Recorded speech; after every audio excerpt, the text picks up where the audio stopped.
महाराष्ट्र की शिंदे सरकार अर्बन नक्सल से निपटने के लिए एक बिल लाई है।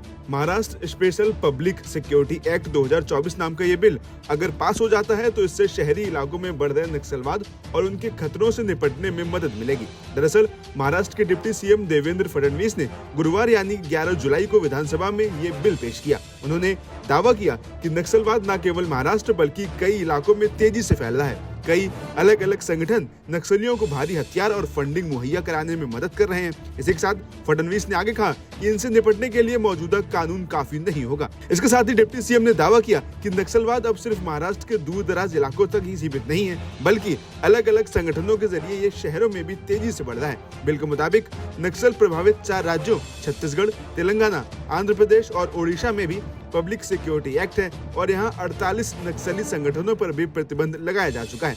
वहीं अब जानिए कि अगर ये बिल कानून बन जाता है तो इसके तहत क्या सजा मिल सकती है। दरअसल बिल के कानून बनते ही सरकार के पास अधिकार होंगे कि वो किसी भी नक्सल संगठन को गैर कानूनी घोषित कर सकती है। इसके साथ ही 4 अपराधों के तहत सजा दी जाएगी। अगर कोई भी गैर कानूनी संगठन का सदस्य होता है या संगठन के लिए फंड जुटाता है और मदद करता है या कोई भी गैर कानूनी गतिविधि में शामिल होता है तो आरोपित व्यक्ति को 2 से 7 साल तक की सजा हो सकती है। जेल की सजा के साथ साथ 2 से 5 लाख का जुर्माना भी देना होगा। वहीं किसी भी गैर कानूनी गतिविधि को अंजाम देने पर दोषी पाए जाने पर 7 साल की जेल और 5 लाख रुपए तक का जुर्माना देना होगा। बता दें कि इस कानून के तहत किसी भी व्यक्ति को बिना वारंट के गिरफ्तार किया जा सकता है और ये गैर जमानती भी होगा। वहीं महाराष्ट्र की सियासत में इस बिल को लेकर भी राजनीति शुरू हो गई है। एक तरफ जहां सरकार इस बिल को बहुत जरूरी कदम बता रही है तो वहीं विपक्ष इसके विरोध में है। इसी कड़ी में एनसीपी शरद पवार के नेता जितेंद्र अहवाद ने इस बिल को पक्षपाती बताया है और उन्होंने कहा कि सरकार सिर्फ डर फैला रही है और अपने एजेंडे को पूरा करने के लिए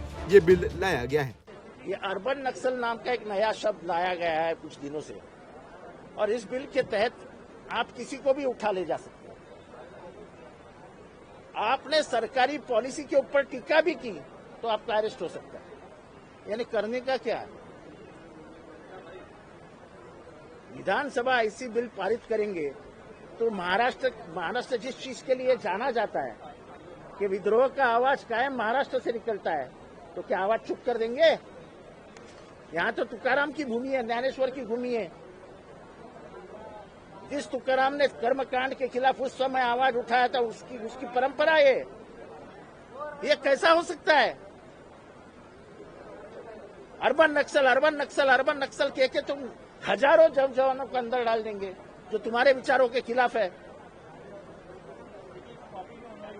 महाराष्ट्र राज्य के शहरी इलाकों में सुरक्षित आश्रम स्थल और शहरी अड्डे माओवादियों ने बनाए जाल फैलाया।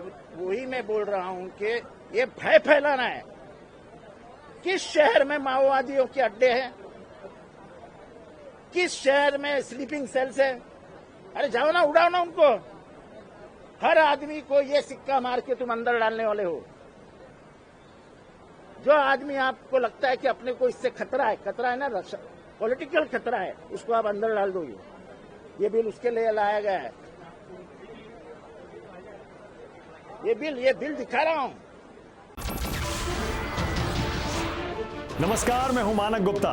अगर आपको हमारा ये वीडियो पसंद आया हो तो इसे लाइक और शेयर जरूर करें और हाँ, हमें सब्सक्राइब और फॉलो करना ना भूलें ताकि आप देश और दुनिया की कोई खबर मिस ना करें। तो जुड़े रहिए हमारे साथ और देखते रहिए न्यूज़ 24।